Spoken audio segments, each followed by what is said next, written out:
what a lot of people don't realize is that a lot of times as women, we expect that to happen. And that's such a horrible feeling. It's such a gross thing to have to admit to. But it's like, you just know that that's coming.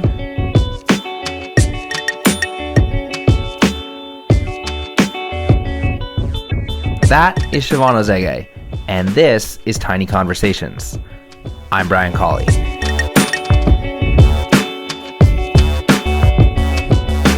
Siobhan is a writer for Batgirl, Food Squad, and Shameless, two awesome publications, and is also someone who's been quite vocal about the comment made by TV host Steve Paikin. Recently, Steve Paikin made some comments online about the difficulties of finding female guests for his show, The Agenda. I sat down with Siobhan outside of the lobby in her workplace to talk about that and generally women in the media. Here's that conversation.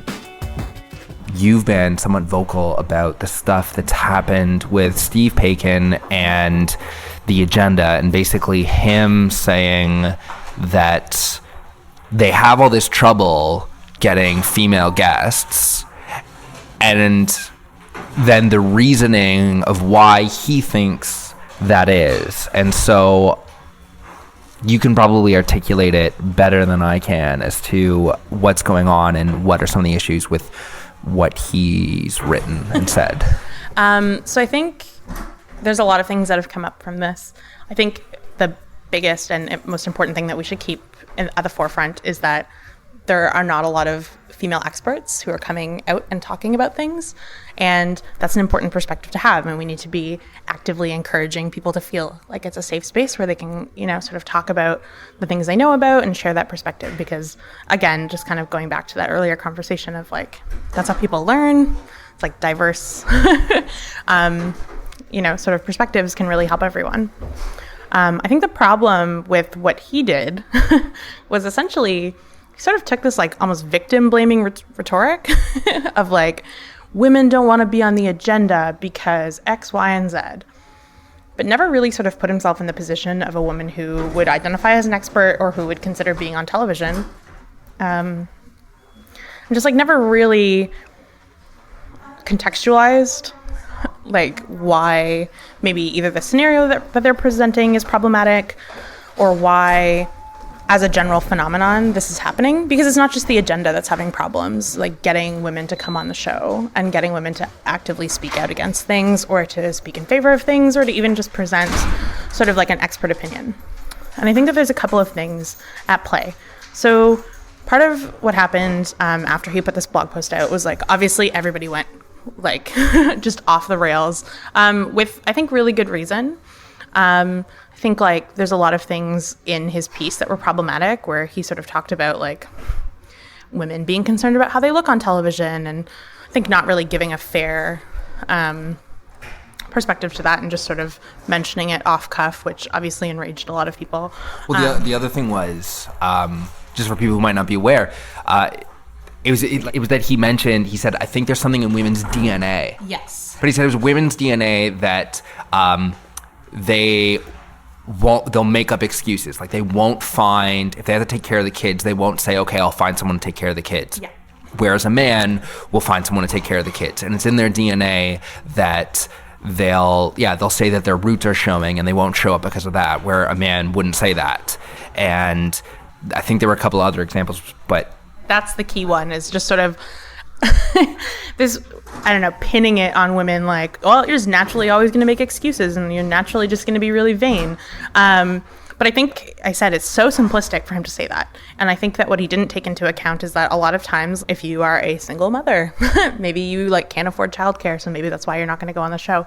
Maybe you don't have a partner who is going to take the kid for you. Those are a lot of issues. And even in terms of talking about women feeling like they, their roots are showing or whatever, I think part of that is this sort of lifelong, I guess, this like lifelong barrage that you get of knowing that if you go on television, you're in a photo, any of these things, and people are going to find something to tear you apart on.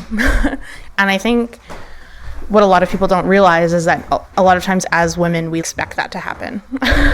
And that's such a horrible feeling and such a gross thing to have to admit to. But it's like, you just know that that's coming. And I think the other thing that he doesn't really talk about at all, and I think this is really important, is the safety concern that a lot of women have. I think if you go anytime and read a column written by a woman, a study that's been published by a woman, even just women who are vocal on Twitter are just torn to shreds all the time.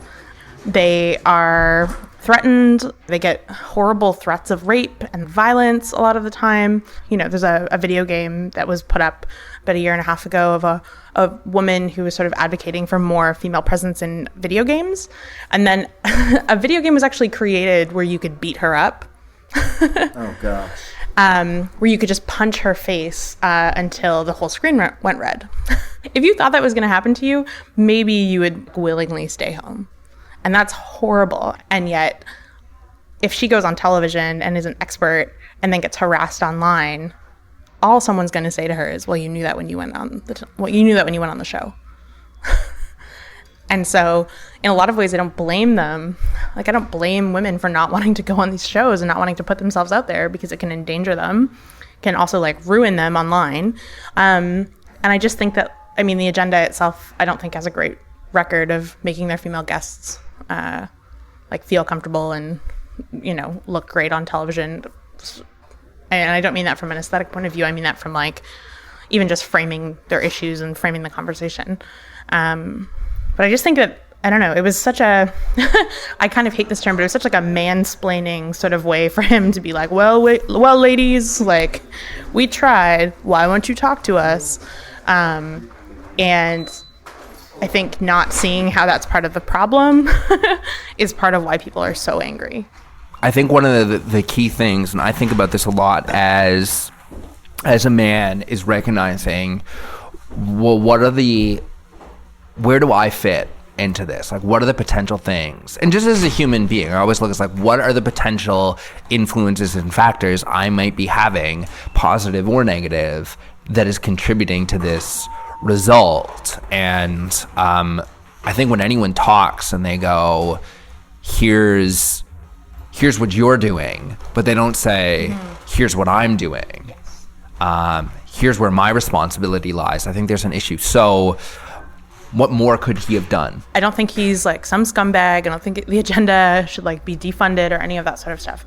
But I do think that this is kind of a problem that we're seeing in a lot of industries, and we're seeing just sort of widespread in terms of people not knowing how to approach individuals who have diverse backgrounds or who maybe don't fit their sort of norm. And I think one of the things that they actually could have done is offer solutions. And if you read his sort of original blog post, there's no real concrete, how can we make this place more inviting for you? What can we do that would sort of encourage you to be on our show? And part of that is, it seems like they didn't really talk to anyone before they put this out.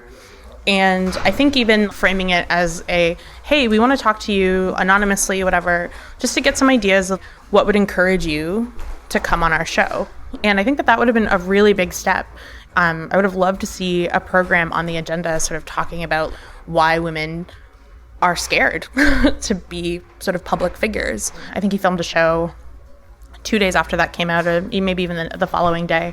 But I still think that the show itself, and he himself, needs to be very vocal about why he thinks getting these voices on the show is important. And I think the other problem is that they framed the whole thing as we need gender parity, which I think goes sort of hand in hand with what I was talking about earlier of tokenism, where anytime you're well, in order for this show to be fair, we have to have 50% women.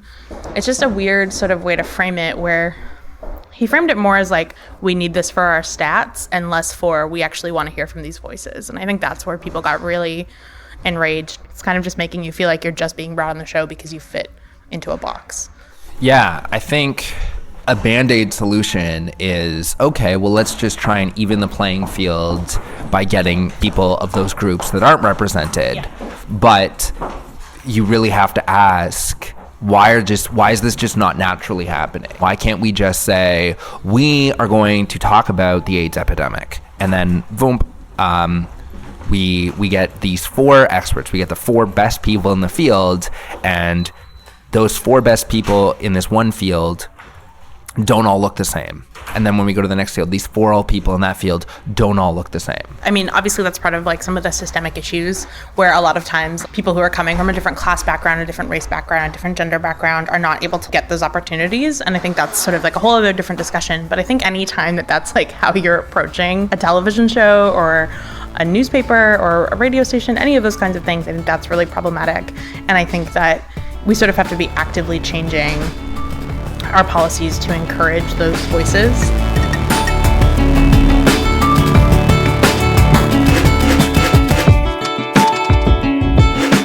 Tiny Conversations is a podcast featuring small discussions on big ideas. If you like this episode, you can subscribe in iTunes or Stitcher. Also, you can find Siobhan on Twitter at SIGH, which is SIGH_OH. I tweet at Brian Colley. Thanks for listening.